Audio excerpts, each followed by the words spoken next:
दोस्तों आज जो मैं आपको कहानी बताने जा रहा हूँ उसका नाम है द डिजिटल कैमरा।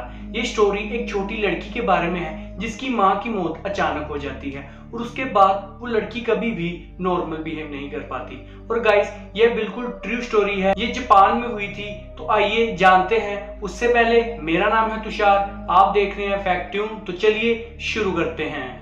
दोस्तों अगर आपने हमारा चैनल सब्सक्राइब नहीं किया तो सब्सक्राइब कर दीजिए और साथ में उस बेल आइकन को दबाना मत भूलिएगा ताकि हमारी वीडियो की नोटिफिकेशन आपको सबसे पहले मिल सके।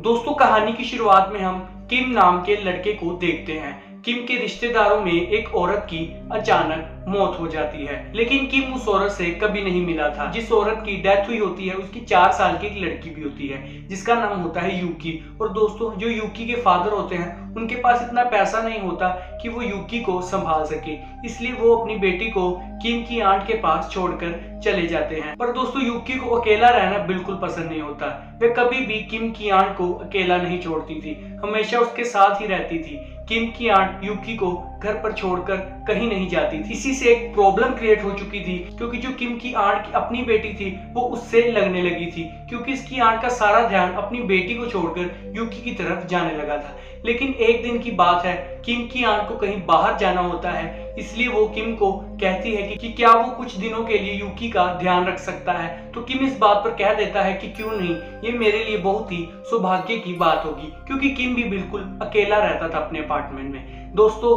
कुछ दिनों के बाद किम की आंट यूकी को उसके अपार्टमेंट में छोड़ने के लिए आती है और जब वो उसे छोड़कर जाने वाली होती है तो वो यूकी को बताती है कि बेटा अच्छे से बिहेव करना और अपने भाई को बिल्कुल भी तंग मत करना। ऐसा कहकर वो वहां से चली जाती है। दोस्तों जब किम की आंट चली जाती है तो किम यूकी से बात करने लगता है, उसके साथ वे कुछ गेम वगैरह खेलने लगता है। पर यूकी का नेचर काफी ही अजीब था। उसके पास एक टेडी बियर था, वो उस टेडी बियर को हमेशा अपनी आर्म्स के साथ लगाकर रखती थी। वो कभी भी उसे अपने से अलग नहीं करने देती थी। वह कभी भी हंसती नहीं थी, कभी भी वो बोलती नहीं थी और बस कॉर्नर पर जाकर बैठ जाती थी और दीवारों को ध्यान से देखने लग जाती थी। इससे किम को काफी अनईजी सा फील होता था। किम हमेशा ही ऐसी चीजों को ढूंढता रहता था जिससे वो यूकी को खुश कर सके। एक दिन किम अपने घर एक नया डिजिटल कैमरा लेकर आता है और जो उसका वो पुराना कैमरा होता है वो यूकी को दे देता है। वह सोचता है कि यूकी भी इससे खेल कर खुश होगी। यूकी जब उस कैमरे को देखती है तो उसकी आंखें खड़ी हो जाती हैं, वो थोड़ी सी अंदर से खुश दिखाई देने लगती है। वह यूकी को सिखा देता है कि कैमरा को कैसे इस्तेमाल करना है। इसके बाद वो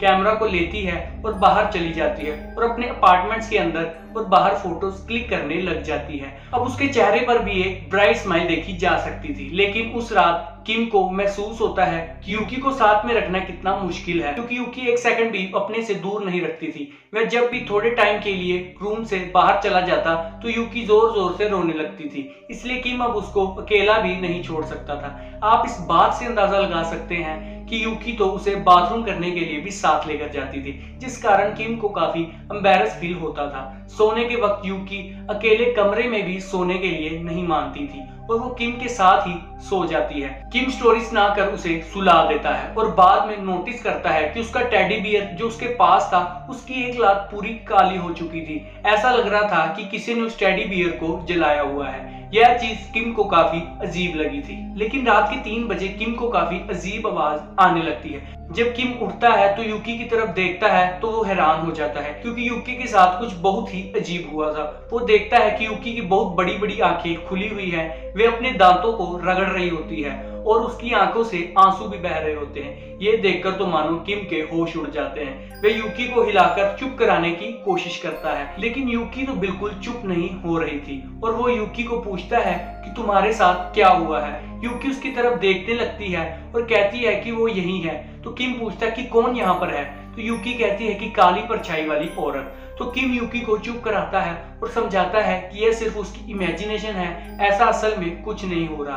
पर फिर भी यूकी अपना सिर लाती है और इसके बाद किम उसे बड़ी मुश्किल से चुप करा पाता है और उसे सुला देता है। अगले दिन यूकी फिर से ठीक हो जाती है और उसी डिजिटल कैमरे से खेलने लग जाती है। जब यूकी ने अपने घर वापस जाना होता है तो किम इसे वही डिजिटल कैमरों से घर रखने के लिए दे देता है। यूकी उसे गले लगाती है और उस टाइम बहुत ही खुश हो रही होती है।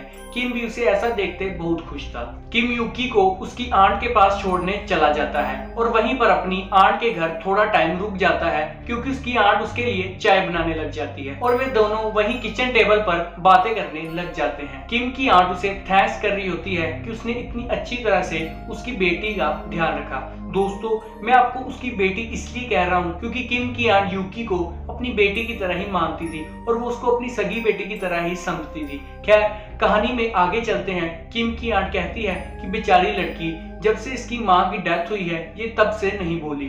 किम ये बात सुनकर अपने आप को रोक नहीं पाता और पूछ ही लेता है कि इसकी माँ की मौत कैसे हुई थी।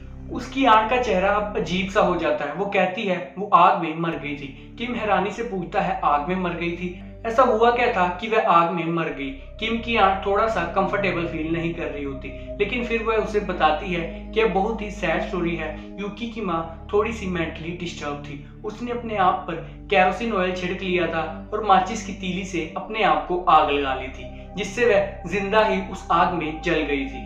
किम चौंक जाता है और कहता है अरे यार, कितना बुरा हुआ। उसकी आंट ये भी बताती है कि यूकी के फैमिली मेंबर्स ने किसी को भी नहीं बताया था कि उसने अपनी जान आग लगाकर ली थी। उन्होंने यह प्रिटेंड किया था कि उसकी माँ की मौत एक्सीडेंट में हो गई थी, इसलिए उन्होंने फ्यूनरल पर भी बहुत ही कम रिलेटिव्स बुलाए थे ताकि यह खबर ज्यादा न फैल सके। और वहां तो यूकी भी नहीं गई थी और उसे बताती है कि यूकी को तो अभी तक यह नहीं पता कि उसकी माँ जिंदा नहीं है और उसे अभी भी लगता है कि उसकी माँ दूर हॉलीडेज पर गई है और थोड़े टाइम के बाद वो वापस आ ही जाएगी। उसे इसलिए भी नहीं बताते कि ये सुनकर बेचारी लड़की का दिल न टूट जाए, क्योंकि उसकी अभी इतनी उम्र नहीं थी। वह इस बात को सहन कर पाएगी या नहीं, इस बात का हमें नहीं पता। यह सुनकर किम कहता है बेचारी लड़की, इसके साथ कितना बुरा हो रहा है। और फिर किम अपनी आंट और यूकी को बाय बोलकर चला जाता है। कुछ दिनों बाद किम को एक बहुत ही ज्यादा बुरी खबर मिलती है और खबर थी कि यूकी की डेथ हो गई है। जी हाँ दोस्तों, ये सच है।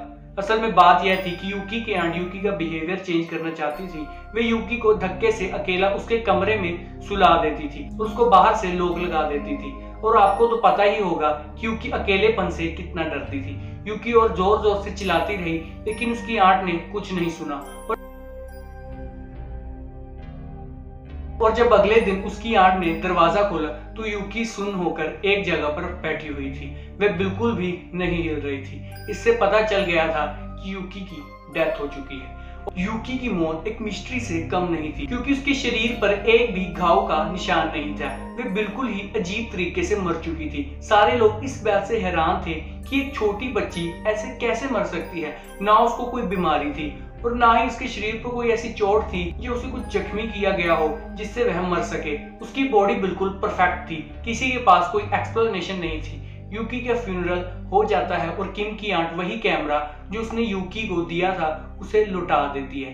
किम उस कैमरा को अपने घर लेकर वापस आ जाता है। जब घर जाकर वह कैमरा को चेक करता है तो देखता है कि उसका मेमोरी कार्ड भरा हुआ था। उसमें बहुत सी रैंडम पिक्चर्स थी जो यूकी ने खींची हुई थी। किम उन फोटोज को देख रहा होता है और साथ साथ उसकी आंखों में आंसू आ रहे होते हैं। वे यूकी के साथ बिताए पलों को याद कर कर रो रहा था। इन फोटोज में उसके अपार्टमेंट्स की, उसके आंट की, फ्लावर्स की और कुछ रैंडम पिक्चर्स क्लिक की हुई थी। पर तब आती है लास्ट पिक्चर और ये लास्ट पिक्चर को देखकर उसके रोंगटे ही खड़े हो जाते हैं। वह चीखने की भी कोशिश करता है पर उसकी आवाज ही नहीं निकल रही होती। ये इतनी डरावनी पिक थी। उसके हाथ पैर कांपने लग जाते हैं और वो पिक्चर यूकी ने उसी रात खींची थी जब उसकी मौत हो गई थी। और मैं आपको वही पिक्चर अब दिखाने जा रहा हूं। ये पिक्चर आपको काफी मिस्टीरियस लगेगी। आप देख सकते हैं कि इस पिक्चर में जो आंखें हैं वो साफ दिखाई दे रही हैं। ये आंखें किसी औरत की हैं, क्योंकि थोड़ा सा फेस भी हमें दिखाई दे रहा है। जब मैंने ये पिक्चर देखी थी तो मेरा भी दिमाग चकरा गया था। दोस्तों, आप इसे अंदाजा लगा सकते हैं कि यूकी की मौत नेचुरल नहीं थी। और दोस्तों, मुझे तो ऐसा लगता है कि ये जो पिक्चर में आत्मा है यही यूकी की मॉम थी और वे उसे अपने साथ लेने आई थी। मुझे तो ये थ्योरी सबसे बेस्ट लगी है, पर आपकी क्या राय है मुझे कमेंट बॉक्स में जरूर बताना। और यहीं पर ये कहानी खत्म हो जाती है। और दोस्तों, ये कहानी बिल्कुल सच्ची कहानी है जो जापान में हुई थी। तो दोस्तों, होप करता हूँ आपको ये स्टोरी अच्छी लगी होगी। और ये स्टोरी अच्छी लगी है तो वीडियो को लाइक करना, चैनल को सब्सक्राइब करना मत भूलना। ऐसी ही मिस्टीरियस और इंटरेस्टिंग स्टोरीज मैं लाता रहता हूँ। तब तक के लिए जय हिंद, जय भारत।